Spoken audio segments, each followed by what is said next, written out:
देखिए group theory में ये बहुत इंपॉर्टेंट है डिस्कशन। किसका डिस्कशन? साइक्लिक ग्रुप का डिस्कशन। क्योंकि साइक्लिक ग्रुप अपने आप में बहुत इंपॉर्टेंट होता है और साइक्लिक ग्रुप का डिस्कस करने के लिए जनरेटर का डिस्कशन बहुत इंपॉर्टेंट है। तो ऐसे में हमारे लिए ये बहुत बड़ा एक पॉइंट ऑफ इंटरेस्ट है कि अगर जी कोई ग्रुप है, ए उसका एक जनरेटर है ग्रुप जी का, तो इस ग्रुप के कितने जनरेटर होंगे? तो कितने, how many number of generators of G if A is generator of G. तो ये मेरा क्वेश्चन है कि अगर कितने जनरेटर होंगे जबकि ए उसका एक जनरेटर है। तो ये थ्योरम कहती है कि if a cyclic group G generated by an element A of order N, कि कोई साइक्लिक ग्रुप जी है, किसी एलिमेंट ए से जनरेटेड है, ऑर्डर एन का है, ग्रुप ऑफ ए कितना है, सॉरी ग्रुप ऑफ जी कितना हुआ, वो एन है, तो ए की पावर एम भी जनरेटर होगा। कंडीशन है कि एम और एन कैसे हैं? रिलेटिवली प्राइम्स हैं। तो इस थ्योरम के बारे में आप कुछ इस तरह से समझने की कोशिश कीजिए कि कोई ग्रुप जी है जो कि एन ऑर्डर का है, तो कितने, और ए उसका एक जनरेटर है, तो कितने नंबर ऑफ जनरेटर होंगे? जो भी नंबर ऐसे इंटीजर्स, नंबर ऑफ इंटीजर कहूंगा बल्कि मैं, ऐसे नंबर ऑफ इंटीजर्स जो लेस देन एन होंगे और प्राइम टू एन होंगे और इस एन के प्राइम होंगे। जैसे एग्जांपल लिया जाए कि कोई ग्रुप है जिसका ऑर्डर कितना है, 8 ऑर्डर का है। अब 8 ऑर्डर का है और माना जाए कि ए जो है इसका एक क्या है, जनरेटर है, G equals to A. Obviously 1 जो होगा, 1 8 का रिलेटिवली प्राइम्स तो होगा ही, तो ए की पावर 1 इसका जनरेटर है। तो इसके अलावा इसके कितने जनरेटर और हो सकते हैं, ये हम पता लगाना चाहते हैं। तो 8 का रिलेटिवली प्राइम्स 3 होता है, तो इसका मतलब ए क्यूब होगा। 8 का रिलेटिव प्राइम 5 होगा, तो ए की पावर 5 भी होगा। ए का रिलेटिव प्राइम, सॉरी 8 का रिलेटिव प्राइम कौन होगा, 7 होगा, तो ए की पावर 7 भी होगा। क्वेश्चन है कि क्या ए स्क्वायर इस ग्रुप जी ऑर्डर 8 का जनरेटर हो सकता है? जी नहीं, नेवर, बिकॉज 2 इसका डिवाइजर है। क्या ए की पावर 4 हो सकता है? जी नहीं हो सकता, वो इसका डिवाइजर है। ए की पावर 6 हो सकता है? जी नहीं हो सकता है। ए की पावर 8 होगा क्या? नहीं हो सकता है। तो इस प्रकार 4 ऐसे जनरेटर पाए जा सकते हैं जो कि ए क्यूब, ए की पावर 5 और ए की पावर 7। तो किसी ग्रुप जी ऑर्डर एन के कितने नंबर ऑफ जनरेटर हो सकते हैं? उतने हो सकते हैं जो एन से लेस देन है और एन के रिलेटिवली प्राइम है। रिलेटिवली प्राइम का कॉन्सेप्ट आप लोग जानते ही होंगे। रिलेटिवली प्राइम कहते हैं, जैसे यहाँ लिखा भी है, एम और एन आर रिलेटिवली प्राइम्स। तो रिलेटिवली प्राइम का मीनिंग सिर्फ इतना सा है कि उनका जो कॉमन डिवाइजर है वो 1 है। जैसे कि 5 और 6, तो 5 और 6 का अगर मैं ग्रेटेस्ट कॉमन डिवाइजर निकालूंगा तो वो कौन आएगा? वो 1 आएगा। तो 5 और 6 कैसे हो गए? Relatively prime, they are prime to each other. Prime numbers 2, 3, 5, 7, लेकिन ये रिलेटिव प्राइम है। जैसे कि 8 का और 11 का, तो 8 और 11 का डिवाइजर कौन है? ऐसा कौन संख्या है जो 8 और 11 को काट सकती है? तो 8 और 11 आपस में परस्पर अभाज्य संख्याएं हैं, तो इनका 1 ही होगा ग्रेटेस्ट कॉमन डिवाइजर। तो 8 और 11 कैसे हो गए? Prime numbers. तो ये जो थ्योरम हम डिस्कस करना चाहते हैं, कितनी इंपॉर्टेंट थ्योरम बन चुकी है कि कोई ग्रुप जी है एन ऑर्डर का, ए जनरेटर है, तो इसके अलावा और कितने जनरेटर होंगे इस थ्योरम से प्राप्त किए जा सकते हैं। तो अब हम इस थ्योरम का प्रूफ करेंगे, बिकॉज इंपॉर्टेंट है और आप ये देख भी चुके हैं कि इसका रोल कितना इंपॉर्टेंट हो चला है। और इससे पहले आप चलिए अब इसका पहले प्रूफ स्टार्ट करते हैं। तो प्रूफ में सबसे पहले आपको जो थ्योरम का हम लोग प्रूफ करते हैं, तो जो जो हमें कंडीशन गिवन है उन सबको लिख ली जाती है। इसका प्रूफ कर रहा हूं। प्रूफ में दिया है कि जी साइक्लिक ग्रुप है और ए उसका एक जनरेटर है। तो लिखिएगा यहां पर, let G be a cyclic group generated by an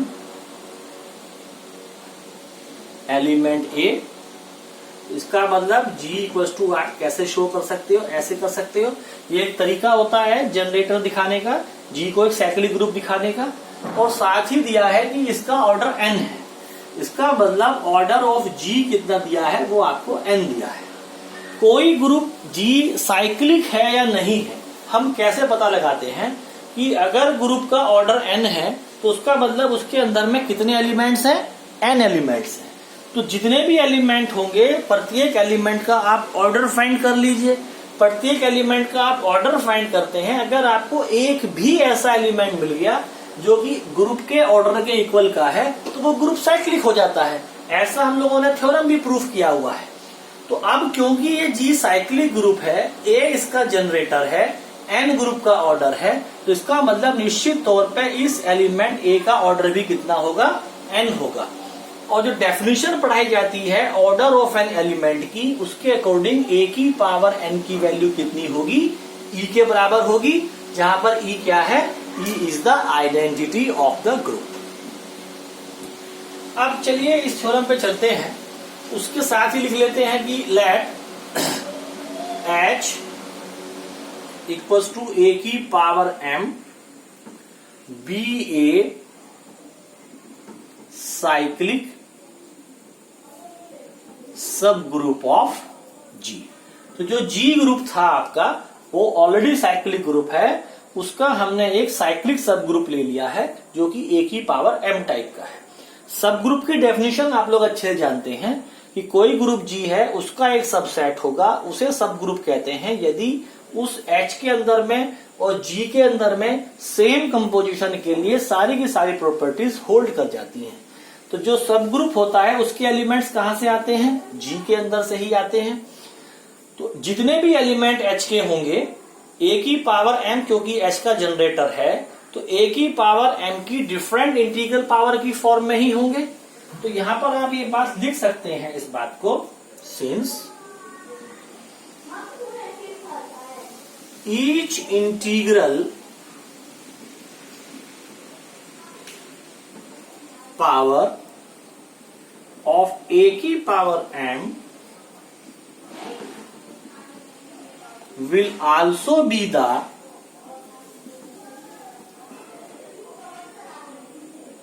integral power of A. It implies H is an subset of G and this is your question number first. Obviously H subset of G तो वैसे भी होता क्योंकि G सब group था तो इसके सारे एलिमेंट G से ही निकले हैं, तो भी ये obviously H subset of G ही लिख सकते हैं। या फिर हम ये लिख सकते हैं कि ए की पावर एम, क्योंकि जी के सारे एलिमेंट ए की इंटीग्रल पावर के हैं और एच के एलिमेंट ए की पावर एम की इंटीग्रल पावर के हैं, तो इसका मतलब कि एच के सारे एलिमेंट ए की ही किसी न किसी इंटीग्रल पावर की फॉर्म के होंगे। तो भी ये जैसे आप सेट थ्योरी में पढ़ते हैं कि if X belongs to A है और it implies X belongs to B आप दिखा देते हैं तो ए बी का सबसेट बन जाता है। तो वही कॉन्सेप्ट का यूज यहाँ पे भी किया गया है। तो हम लिख लेते हैं ना, इसका मतलब A is an subset of B, तो ये वही कॉन्सेप्ट यूज किया गया है। यदि इसके एलिमेंट इसके अंदर है तो ये तो उसका सबसेट होगा ही होगा। अब अपनी थ्योरम के प्रूफ पे चलते हैं। तो आपकी थ्योरम में if and only if condition दी है M and N are relatively primes, तो ए की power M generator of G होगा। ए की power M generator of G है तो एम और एन रिलेटिवली प्राइम्स होंगे। तो हम क्या करते हैं, pहले सपोज कर लेते हैं कि m और n रिलेटिवली प्राइम्स है और दिखा देंगे कि a की पावर m जनरेटर होगा। तो that m and n are relative primes. आपको रिलेटिवली प्राइम की डेफिनेशन बहुत अच्छे से मैं बता चुका हूं पहले ही।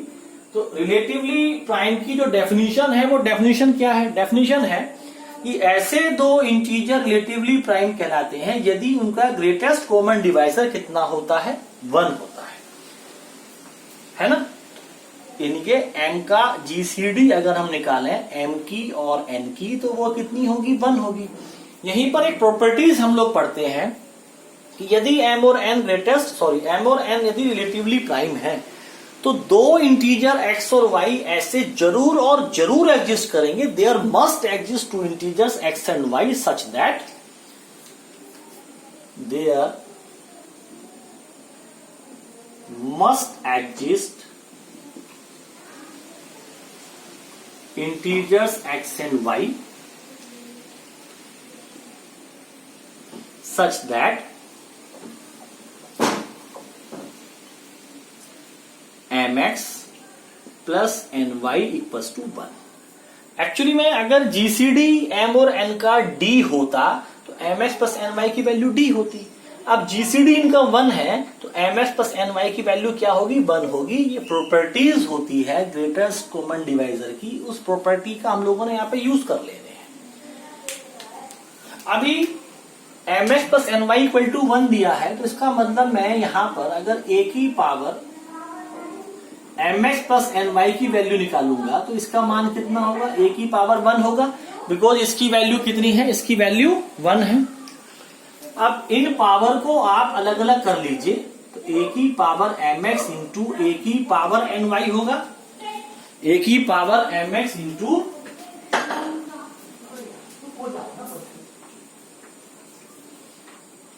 तो a की पावर mx इंटू a की पावर ny होगा। और ये वैल्यू किसके इक्वल है, ये वैल्यू a के इक्वल है। अब इसको हम लिख सकते हैं a की पावर mx इंटू a की पावर n की होल पावर y लिख सकते हैं। a की पावर n की वैल्यू क्या है, e है। e means identity of group G। तो हम यहां से लिख सकते हैं a की power mx into e to the power y equals to a। And you know E identity element है तो E की पावर Y की वैल्यू क्या हो जाएगी, अगेन E हो जाएगा। तो A की power mx into E equals to A हुआ। और आइडेंटिटी का किसी भी एलिमेंट में मल्टीप्लाई करते हैं वही एलिमेंट मिल जाता है, तो A की power mx equals to A हो गया है। इस बात से आपको क्या पता चलता है, what do you mean by this. तो A की पावर mx इक्वल्स टू आपको क्या मिल गया, A मिल गया है। इसका मतलब है कि ईच, मेरी बात पर ध्यान देखिए मैं क्या लिखने जा रहा हूं, each integral power of a will also be integral power of ए की पावर एम। होगा कि नहीं होगा। देखिए आप a को a की पावर mx से प्रेजेंट कर रहे हैं।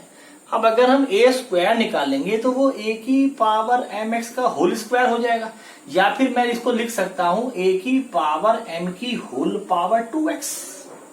अगर मैं a क्यूब को देखना चाहता हूं तो a की पावर m की पावर 3x।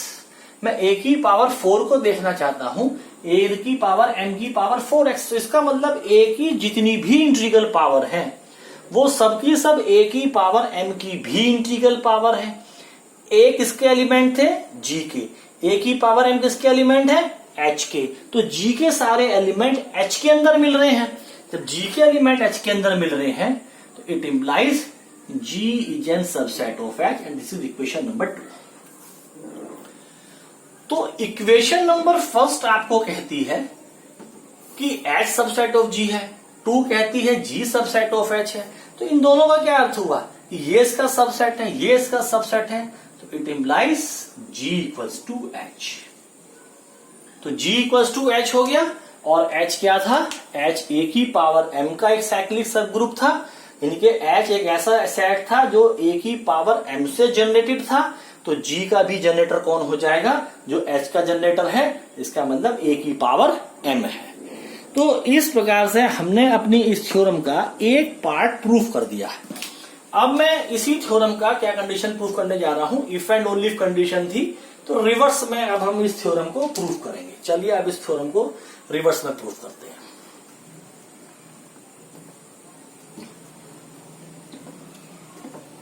देखिए इंपॉर्टेंट थ्योरम है लेकिन इजी है। अगर थोड़ा सा भी कॉन्सेप्ट आपको क्लियर है तो फिर कोई इसमें ऐसी प्रॉब्लम्स नहीं आती हैं। मैं इस थ्योरम का आप कन्वर्स प्रूफ करूंगा। कन्वर्स